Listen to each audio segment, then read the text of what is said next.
नमस्कार प्रेक्षकांना, लग्नानंतर होईलच प्रेम या मालिकेचा खूपच जबरदस्त असा पुढील ट्विस्ट आपल्याला पाहायला मिळणार आहे.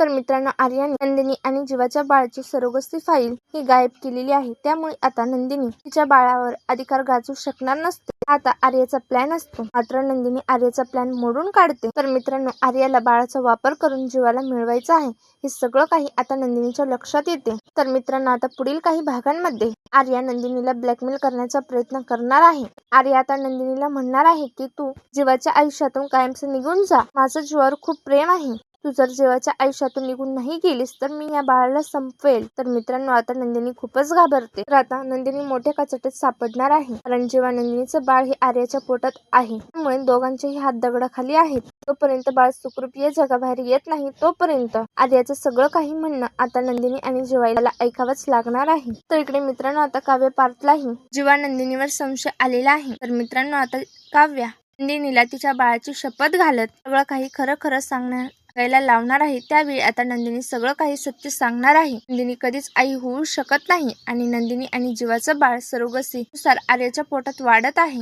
तर मित्रांनो, ज्यावेळी हे सत्य आता नंदिनी काव्याला सांगत आहे, त्यावेळी मात्र रम्याने हे सगळं काही ऐकलेलं आहे. रम्या आता ह्या गोष्टीचा फायदा घेऊन खूप मोठा प्लॅन करत जीवा नंदिनीचं सत्य आता आणणार आहे. त्यावेळी मित्रांनो, आता सगळ्यांच्याच पायाखालची जमीन हादरणार आहे.